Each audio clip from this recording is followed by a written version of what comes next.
పోలవరం గురించి వైసీపీ నాయకులు మాట్లాడుతున్నటువంటి తీరు కానీ, పోలవరం గురించి వైసీపీ వారి అవినీతి మరి కరపత్రిక కథనాల గురించి కానీ చూస్తూ ఉంటే మనం చిన్నప్పుడు తరగతి గదుల్లో చెప్పినటువంటి కథ ఒకటి గుర్తుకొస్తూ ఉన్నటువంటి పరిస్థితి.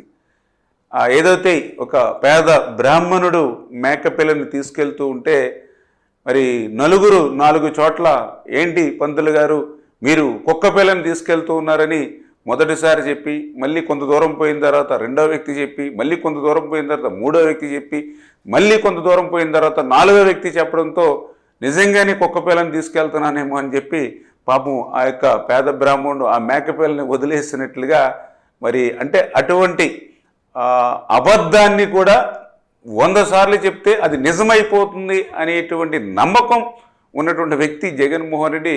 ఆ పోలవరం గురించి కూడా పదే అబద్ధాలు, అసత్యాలు, అంటే దొంగే దొంగ దొంగ అని అరిచినట్లుగా పోలవరం గురించి వీళ్ళు రోజు చేసేటువంటి అసత్యమైనటువంటి ప్రచారం. అందులో భాగంగానే పోలవరం ఎత్తు 41.15 మీటర్లకి మరి తగ్గించేస్తున్నారని ఈరోజు వీళ్ళు చెప్తూ ఉంటే చాలా ఆశ్చర్యం.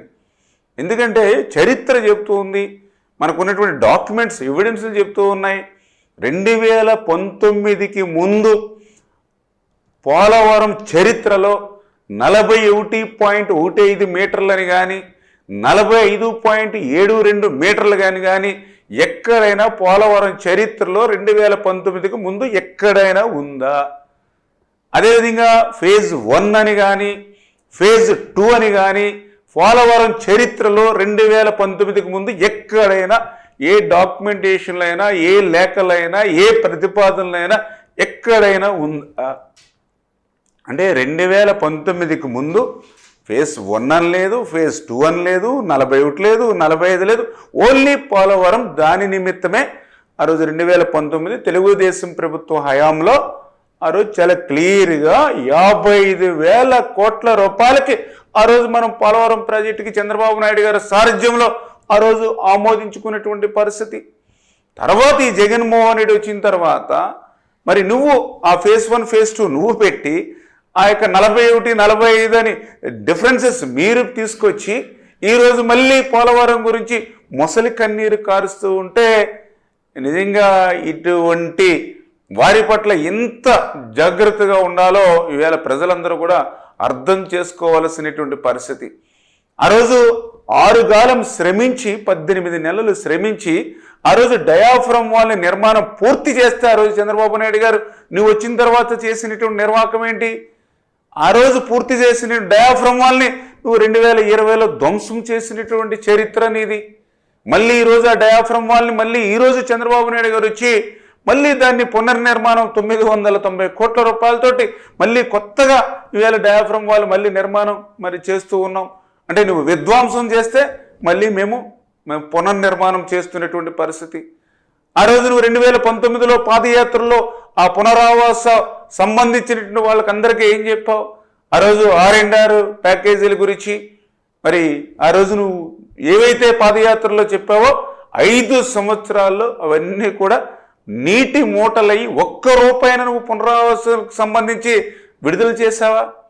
కానీ ఈరోజు మళ్ళీ చంద్రబాబు నాయుడు గారు, ఎందుకంటే ఆ రోజు 2019కి ముందు మరి ఆ రోజు చంద్రబాబు నాయుడు గారు 830 కోట్ల రూపాయలు ఆ రోజు నిర్వాసితులకు ఇచ్చాం. మళ్ళీ ఈరోజు చంద్రబాబు నాయుడు గారు ముఖ్యమంత్రిగా వచ్చాకనే మళ్ళీ ఈరోజు 1000 కోట్ల రూపాయలు నిర్వాసితులకు ఇస్తూ ఉన్నాం పోలవరంకి సంబంధించి. మరి ఆ రోజు నువ్వు 19, 24, 5 సంవత్సరాల్లో నిర్వాసితులకు ఎప్పుడైనా 1 రూపాయి ఎక్కడైనా అందించావా?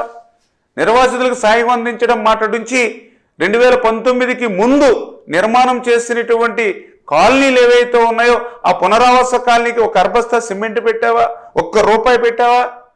మరి అసలు పోలవరాన్ని పూర్తి చేయడం మాట నుంచి దాన్ని ధ్వంసం చేసి విధ్వంసం చేసి నువ్వు మళ్ళీ పోలవరం గురించి ఈరోజు అసత్యాల అబద్ధాలు చెప్పేటువంటి పరిస్థితి నిన్ను చూస్తూ ఉంటే ఈవేళ తెలుగు జాతి, తెలుగు ప్రజలు, తెలుగు రైతులు ఈ యొక్క జగన్మోహన్ రెడ్డి క్షమించరు అనే విషయాన్ని మరొక్కసారి మీ ద్వారా కూడా తెలియజేసుకుంటూ ఖచ్చితంగా ఈరోజు ఇక్కడ తెలుగుదేశం, జనసేన, బీజేపీ అదేవిధంగా కేంద్రంలో ఉన్నటువంటి ఏదైతే ఎన్డీఏ ప్రభుత్వం ఏదైతే ఉందో రేపు రాబోయేటువంటి రోజుల్లో కూడా ఈ ఆంధ్రప్రదేశ్ రాష్ట్రానికి గతంలో ఏ ముఖ్యమంత్రి చేయనటువంటి ద్రోహం, దగ ఈ మోసం మరి ఏదైతే జగన్మోహన్ రెడ్డి చేశాడో మళ్ళీ దాని నుంచి ఈ రాష్ట్రాన్ని మళ్ళీ పునర్నిర్మాణం చేసుకునేటువంటి విధంగా గత ప్రభుత్వం ఏదైతే పాపాలు చేసిందో అవన్నీ కూడా ఈరోజు పోలవరానికి శాపాలుగా ఏవైతే మారాయో వాటినన్నింటినీ కూడా మళ్ళీ సరిదిద్దుకుంటూ గత ప్రభుత్వం చేసినటువంటి తప్పిదాలన్నింటినీ కూడా